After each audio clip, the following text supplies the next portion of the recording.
A Yatai stand in Japan is about the size of a parking space, a plywood box with walls that don't lock, without a staff room, a chair, or anything resembling air conditioning.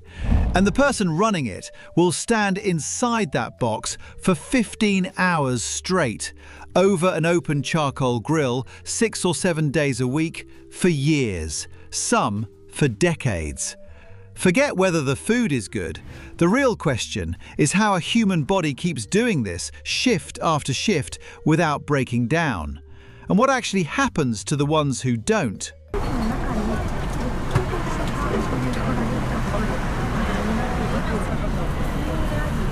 Start with the heat, because the heat never leaves.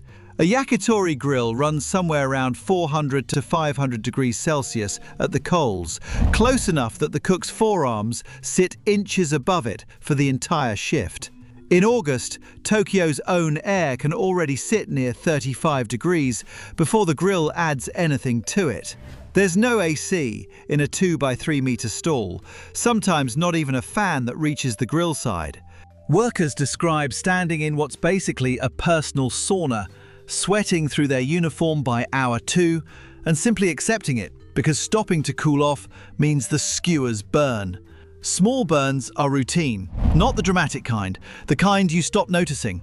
Tiny marks on the inside of the wrist from grazing the grate 1,000 times a shift. Scars that map out years of service like rings cut into a tree.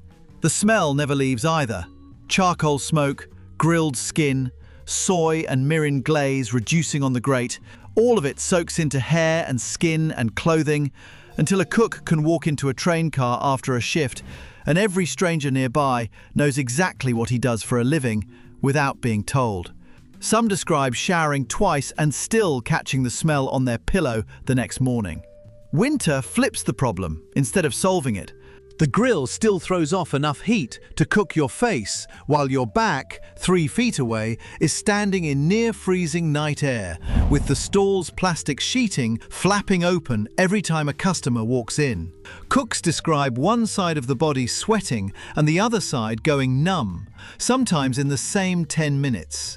Hands crack, fingers stiffen around the tongs, and the shift doesn't get shorter just because it's January. The legs go next. Concrete floor, no mats in most stalls, standing the entire time because there's nowhere to sit and no time to. 15 hours on your feet, most of it stationary, grilling, plating, pouring, wiping down the counter between customers. Ask any veteran cook and they'll tell you the knees are the first thing to file a complaint, usually somewhere around year 5 or 6. Cheap gel insoles become an obsession. Compression socks, worn under the uniform even in summer. Some tie their shins with elastic bandage before a shift, the same way a boxer wraps his hands before a fight, because by hour 10, that's basically what this is. Then there's the part nobody asks about until they think it through: the bathroom. A 1 or 2 person stall can't just close for 5 minutes. Veteran cooks talk about training their bladder the way a long-haul trucker does, timing every bathroom trip to the exact gap between the dinner rush and the after-work crowd, sometimes holding it for 4 or 5 hours because the nearest public toilet is a 10-minute round trip and there's no one to cover the grill. It sounds small. Over a 15-year career, it adds up to a genuinely strange, quietly punishing relationship with your own body's basic needs. There's also a part that doesn't show up until decades in: the smoke. Charcoal yakitori grills throw off a steady stream of fine particulate for 15 hours a night, and the cook is standing directly in it, breathing it for the entire shift. Add the noise, a narrow street full of shouting customers and passing traffic with nothing to buffer it, and it's no surprise that veteran stand owners in their 60s and 70s commonly report a cough that never fully clears, and hearing that's noticeably worse on the side that faced the street for 30 years. Nobody hands you a mask for a shift like this. You just get used to the taste of smoke at the back of your throat, the way some people get used to a certain kind of weather. Now the food, because you'd think working around food all day means eating well. It doesn't. Most Yatai workers eat standing, between customers. Whatever's fastest, grabbed in the 15 or 20 seconds a lull actually opens up. A rice ball, cold noodles from a convenience store. Sometimes the unsold skewers from the night before, eaten cold because there's no time to reheat and no appetite left to care. One pattern that comes up again and again from veteran stand owners. They lose their taste for their own food. You spend 15 hours smelling grilled chicken, char and soy glaze, and by the end of it, the last thing your body wants is more of the same.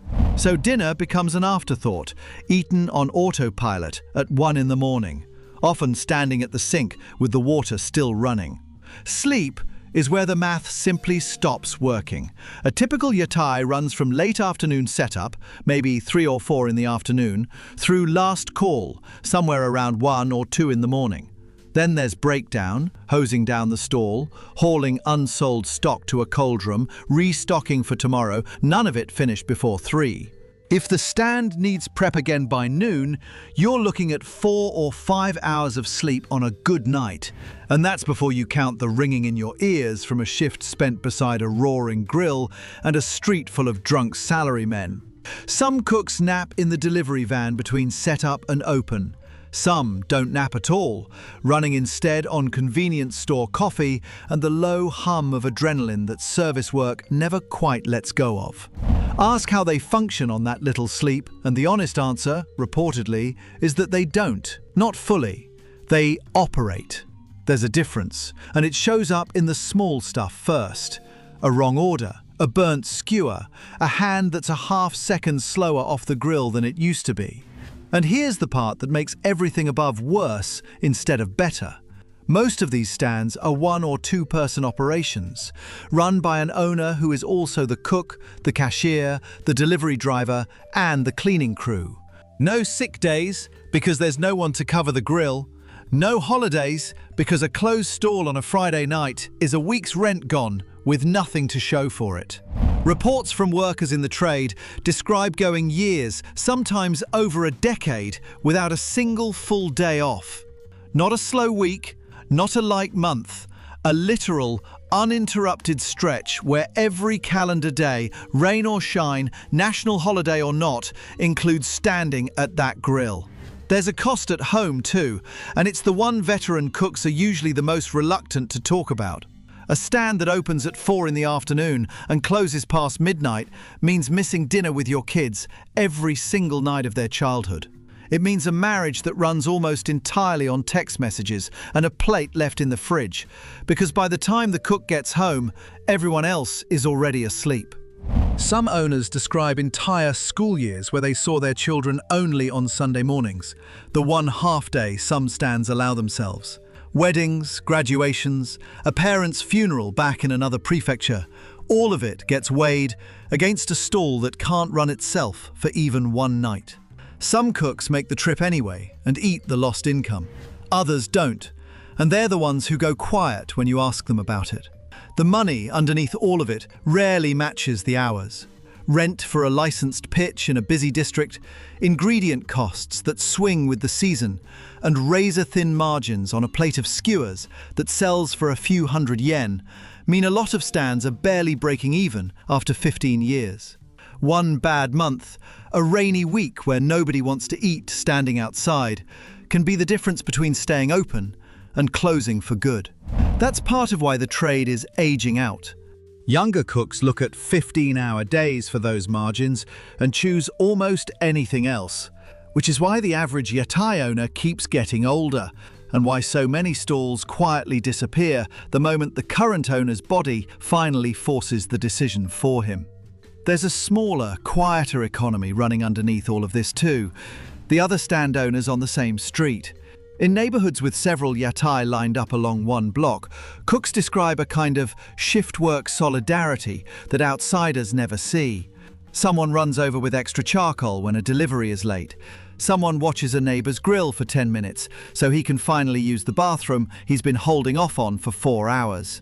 A stand owner who gets sick might have the guy 2 stalls down quietly cover his regulars for a night, no charge, on the understanding that the favour gets returned someday. Nobody writes any of it down. It works as the unofficial insurance policy for a trade that offers none of the official kind. So why does anyone keep doing it? This is where most surveys of this job stop at the word tradition and move on. But that undersells what's actually happening inside that 2 by 3 metre box. The real answer is regulars. A Yatai stand mostly sells a seat at the same 6-foot counter, next to the same 5 strangers, run by the same face on the same corner for years. Cooks describe knowing a regular's order before he even sits down, knowing when someone's missed 3 weeks because his wife just had surgery, knowing which stool belongs to the man who lost his job years ago and still shows up every Thursday, quieter now, but still shows up. The stand becomes the one place in a city of 14 million people where somebody notices if you don't come in. That's the trade nobody puts in the brochure. The body pays in burns and bad knees and 4 hours of sleep and a bladder trained like a soldier's and a cough that never fully clears. The family pays in missed dinners and half-remembered school years. But the counter pays back in something far harder to buy in a city that size: being known by name on a street where 14 million other people could walk past you without a second glance. Ask a veteran owner why he hasn't sold the stand and taken the pension, and the real answer is usually the guy who sits 3rd stool from the left, and what it would mean for him to walk up that same street one night and find the lights off for good. None of this means the arithmetic makes sense. It doesn't. 15-hour days, no insurance most of the time, margins thin enough that one slow month can sink a stand that survived a decade. The ones still standing at that grill at 1 in the morning aren't ignorant of the cost.